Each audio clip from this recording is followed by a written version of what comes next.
सभी को महाशिवरात्रि की हार्दिक शुभकामनाएं। क्यों, क्या हाल है? मनाई को नहीं मनाई थे? नंदी का कान में जार कियो को नहीं कियो? लड़कियां किए, लड़का भी केस कहबा कोई अलग बात है। हैं, साउंड मरी हो रही भम भम भम है।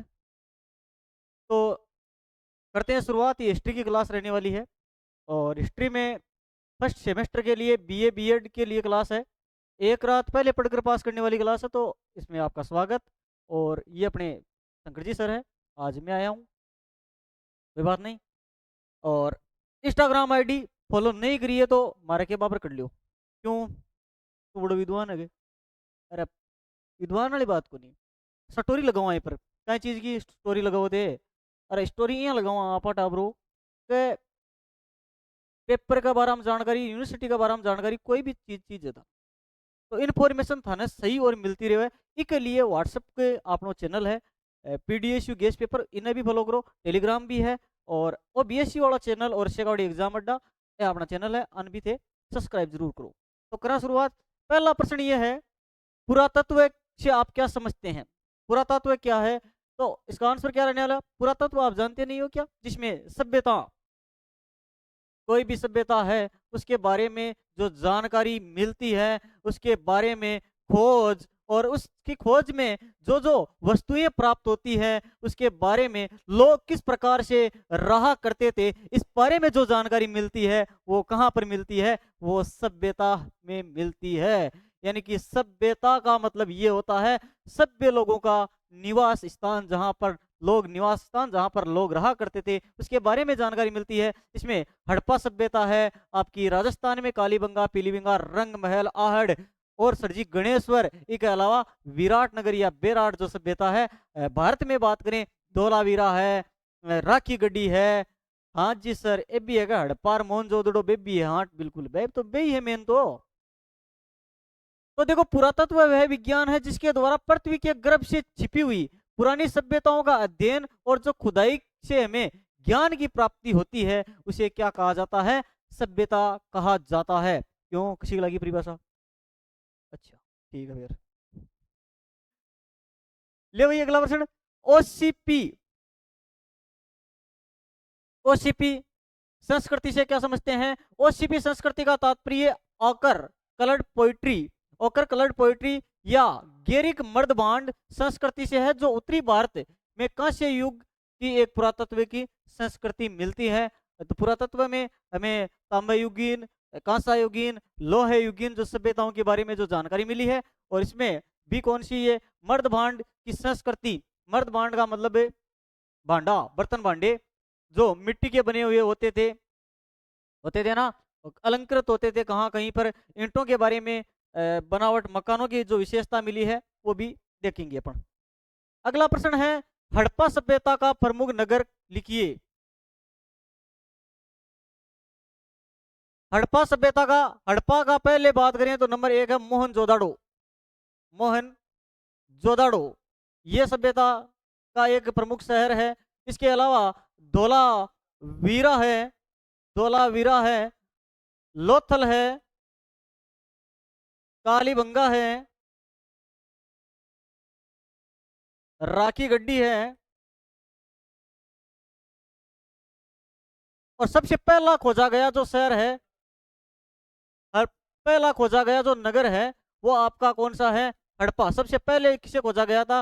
हड़प्पा को खोजा गया था। मोहनजोदड़ो यानी कि इसको क्या कहा जाता है? ये सिंधु नदी के किनारे पनपी, इसलिए इसे सिंधु घाटी सभ्यता के नाम से जाना जाता है। यहाँ पर विशेषता रही क्या? समकोण पर काटती हुई सड़कें, बड़े बड़े स्नानागार। तो बताओ, चहुदड़ो से क्या प्राप्त हुआ है? सर चहुदड़ो के बारे में कौन बतासी? चहुदड़ो, धोलावीरा, धोलावीरा ये कहाँ पर है? धोलावीरा सफेद कुआ, जिसका अर्थ होता है गुजरात में। क्या? राखी गढ़ी पंजाब में है, कालीबंगा राजस्थान में है। हाँ जी सर, ये तो है ही है। तो इनके बारे में आपको पता होना चाहिए। आगे वाले प्रश्न पर अपन बात करते हैं।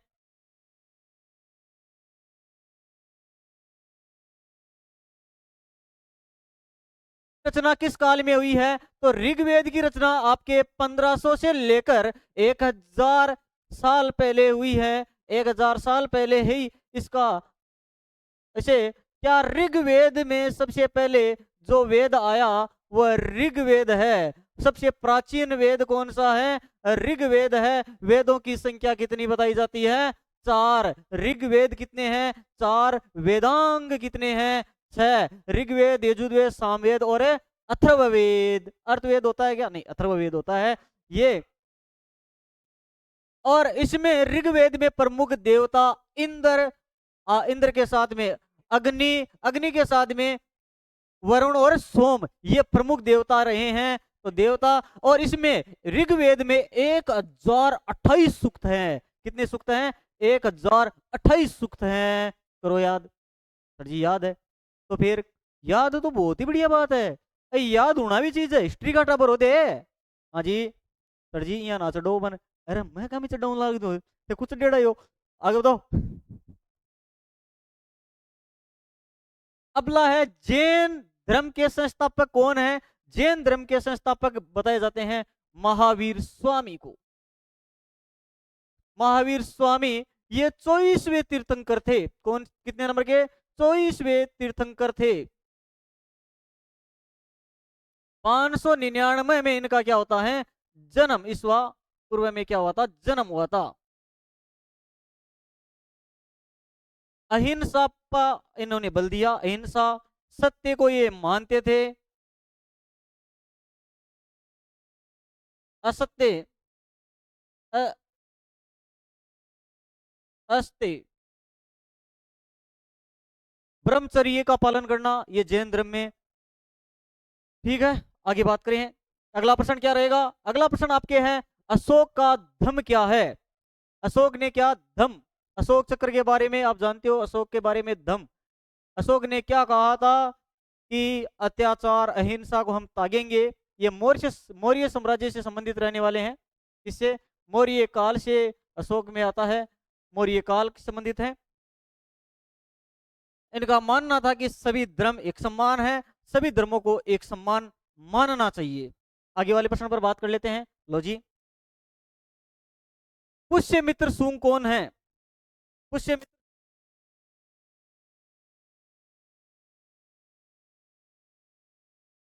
पुष्यमित्र सूंग के बारे में क्या रहेगा? देखो, ये किसका सेनापति था? जल्दी बताओ। देखिए, सेनापति किसका था? बृहदत्त का सेनापति था।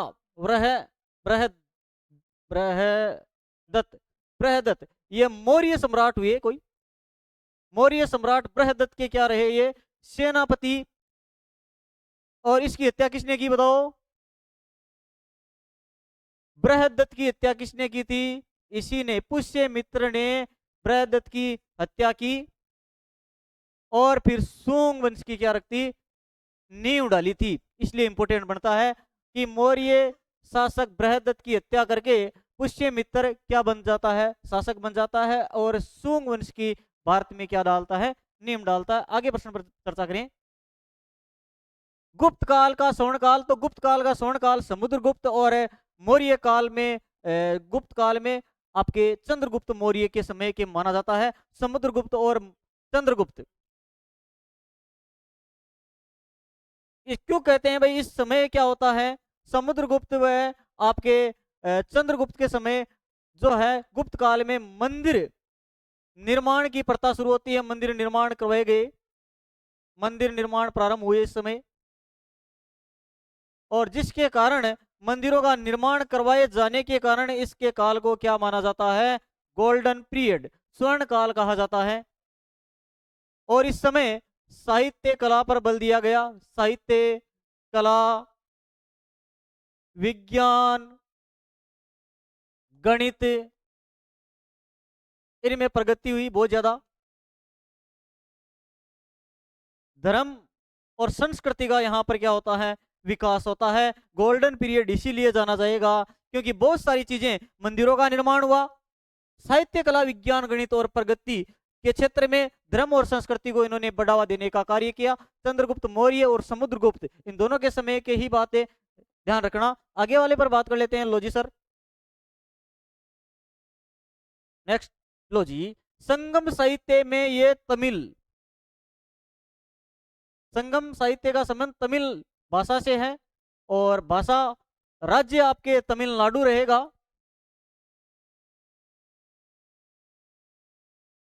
300 ईसा ईसा पूर्व से लेकर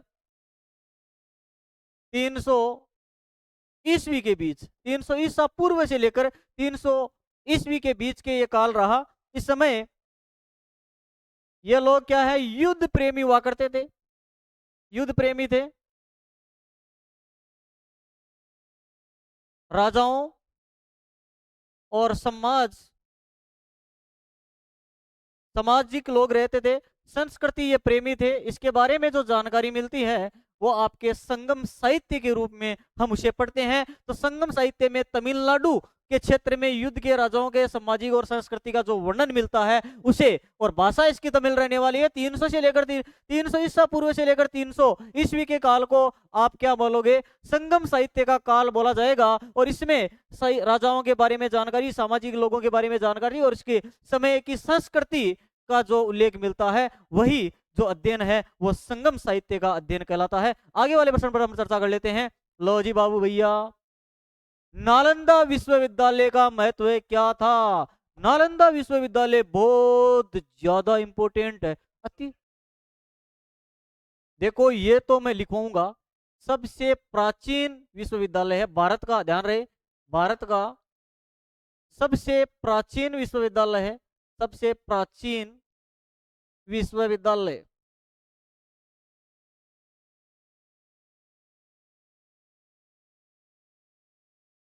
यहां पर बौद्ध धर्म की जानकारी दी जाती थी, बौद्ध धर्म में शिक्षा दी जाती थी। यहां पर शिक्षा लेने के लिए भिक्षु, इनको क्या बोलेंगे, भिक्षु बोलेंगे। और भिक्षु जो आते थे वो कहां से आते थे? चीन से आते थे, कोरिया से आते थे, जापान, श्रीलंका, यहां से पढ़ने के लिए यहां पर छात्र आया करते थे। और ये दुनिया का पहला यहाँ पर छात्रावास हुआ करता था। यहाँ पर गुरु के समक्ष 11,000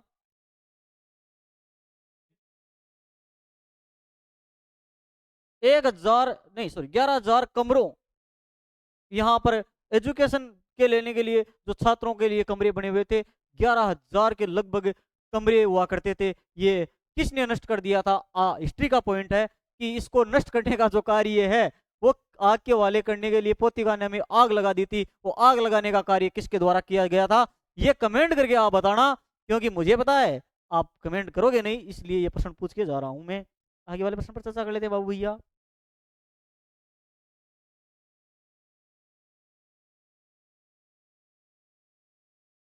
प्रागैतिहासिक काल के उपकरणों पर विशेषताओं का वर्णन कीजिए। प्रागैतिहासिक काल यानी पुरापाषाण काल, मध्य पाषाण काल और नवपाषाण काल के प्रागैतिहासिक काल के सामान्यतः तीन प्रमुख कालों, तीन कालों का विभाजित किया गया है, जिसमें क्या है, पुरापाषाण काल, मध्य पाषाण काल और नवपाषाण काल। प्रागैतिहासिक कालक्रम में सामान्यतः तीन कालों का वर्णन मिलता है, पुरापाषाण काल, मध्य पाषाण काल और नवपाषाण काल। इस काल में मानव द्वारा उपयोग किए गए उपकरण, अरे जब शुरुआत प्रागैतिहासिक काल में मनु ने कौन से औजार प्रयोग किए थे? पत्थरों के बने औजार। और वाहन के लिए जो गाड़ी मोटर जो बनाया करते थे, बैलगाड़ी जो है, वो यहाँ पर मानव ने पत्थर का पहिया बनाना सीख लिया था। सर, पत्थर का पहिया बनाने के साथ साथ पत्थर के पहिया बनाने के साथ साथ मानव एक मोटी खेजड़ो, पेड़ को डालों काटता, डालो गई पोड पूरे को पूरे काटता और पोड का दो भाग करता, यानी कि ओ पोड है वो बेलनाकार आकृति है। इससे पहिया बनाना भी ये सीख गए थे। ये जिसमें हस्त कुल्हाड़ी, लकड़ी, ये इस समय पत्थर की प्रागैतिहासिक जो काल है, ये आपके 50,000 से लेकर 5,000 ईसा पूर्व के काल को प्रागैतिहासिक काल के बारे में कहा जाता है। इस समय मानव जो है झिंगा लाला करता था, कपड़े नहीं पहनता था, पत्ते पलेट कर वनों में, गुफाओं में रहा करता था। इस समय तक मानव ने आग जलाना भी पूर्ण रूप से नहीं सीखा था। एक पत्थर फेंक के जो जानकारी मिलती है, चिंगारी उपड़ती है। इस समय मानव है वो मांस कच्चा खाया करता था। इस समय जो प्रागैतिहासिक काल में ही बातें होगी, प्रागैतिहासिक काल के बाद उसने सभ्य जीवन और कृषि करना वो सब सीख लिया था नवपाषाण काल आते आते। चलो भैया आगे वाले प्रश्न पर चर्चा कर लेते हैं। Thank you. लो, हड़प्पा सभ्यता के नगर का नियोजन पर प्रकाश डालिए। हड़प्पा बढ़िया नियोजन हो यार, के बात करो, घनी बार पढ़ियो होता को, कौन पढ़ियो हो गए, पढ़ियो तो है, फिर भी कोई बात को नहीं लियो, बाबूलाल जी को पढ़ लियो। ग्रिड पैटर्न पद्धति, ग्रिड का मतलब होता है समकोण पर सड़कें आपस में काटती थी। हाँ जी सर, समकोण कर सड़कें काटती थी, इसे क्या कहा जाता है, ग्रिड पैटर्न कहा जाता है। हड़प्पा सभ्यता के शहर को ग्रिड पैटर्न पर डिजाइन किए गए थे, जिसमें सड़कें और गलियां लगभग समकोण पर एक दूसरे को काटती थी, 90 डिग्री पर काटती थी या नहीं, बिल्कुल। ये विभाजित, ये परिणाम स्वरूप शहर कई आयताकार खंडों में विभाजित था, आयताकार बन रहे जिसकी आमने सामने की भुजा, ठीक है। इस सभ्यता की प्रमुख विशेषताओं में सुनियोजित जल निकासी प्रणाली, पक्की ईंटों का उपयोग और सार्वजनिक, इसमें स्नानागार, ओ बहुत इंपॉर्टेंट है, का बड़े बड़े नानगर स्नानागार मिले हैं, बड़ा सभागार भी मिला है, अनाज रखने के लिए बड़े भंडार बने हुए थे, बैठक व्यवस्था के लिए, मीटिंग करने के लिए भी चबूतरों का निर्माण जो किया गया था वो भी यहाँ पर हड़प्पा कालीन यानी सिंधु घाटी सभ्यता में जानकारी अपने को देखने को मिलती है बाबू भैया। वैदिक काल की राजनीतिक और सामाजिक व्यवस्था पर स्पष्ट कीजिए, तो कर दियो, बड़ी कोई बड़ी बात को नहीं। देखो, ऋग्वैदिक और उत्तर वैदिक काल में, वैदिक काल में मुख्य रूप से ऋग्वैदिक और उत्तर वैदिक काल में बांटा गया है। ऋग्वैदिक काल में राजनीतिक व्यवस्था में जन कबीला प्रमुख इकाई थी, जिसका मुखिया क्या हुआ करता था, कबीले का राजन या राजा होता था। और सामाजिक व्यवस्था में सामंतवादी थी, जिसमें वर्ण व्यवस्था उतनी कठोर नहीं थी। उत्तर वैदिक काल में राजनीतिक संरचनाएं अधिक जटिल हो गई और सामाजिक व्यवस्था में कठोर वर्ण व्यवस्था, जाति व्यवस्था का उदय हुआ। ठीक है, जाति व्यवस्था, वर्ण व्यवस्था नहीं थी उस समय, जाति पाति के आधार पर भेदभाव नहीं किया गया था, वो वैदिक काल में अपने चल रही है। उसके आगे जो है वो अपन जाति स्टार्ट करेंगे, कास्ट जिसको बोलते हो आप। बौद्ध धर्म की उत्पत्ति एवं शिक्षाओं का वर्णन कीजिए। तो देखो, सिद्धार्थ गौतम द्वारा लिखित स्थापित बौद्ध धर्म की उत्पत्ति 6वीं शताब्दी ईसा पूर्व सिद्धार्थ गौतम यानी कि महात्मा बुद्ध जिसको बोलते हो, सिद्धार्थ जिसका मूल नाम है, के द्वारा हुई थी। इसकी मुख्य शिक्षाएं चार आर्य सत्य, सत्य में क्या, चार आर्य सत्य में दुख है, दुख का कारण है, दुख का निवारण है और दुख का निवारण का मार्ग है। कि दुख है, बौद्ध धर्म के अनुसार दुख है, दुख का कारण भी है और दुख का निवारण भी है, और दुख को समाप्त करने के लिए उसका मार्ग भी है, निवारण करने के लिए मार्ग भी है। और अष्टांगिक मार्ग, सही समझ, इसका कौन सा मार्ग बताया है, अष्टांगिक मार्ग बताया है। सही समझ, सही इरादा, सही वाणी और सही क्रम, सही आजीविका, सही प्रयास, सही स्मृति और सही एकाग्रता पर आधारित है। 8 बातें बताई है अष्टांगिक मार्ग जी ने बोला है कि एक तो आदमी में सही समझ होनी चाहिए, इरादो नेक होना चाहिए, सही होना चाहिए, वाणी भी सही होनी चाहिए, सही कर्म होना चाहिए और आजीविका कमाने के लिए, जीवन यापन करने के लिए सही ढंग होना चाहिए, प्रयास सही करना है, स्मृति सही होनी चाहिए, गलत सोच नहीं, और सही एकाग्रता, कॉन्फिडेंस, फुल कॉन्फिडेंस के साथ एकाग्र होके मन लगा के पढ़ो।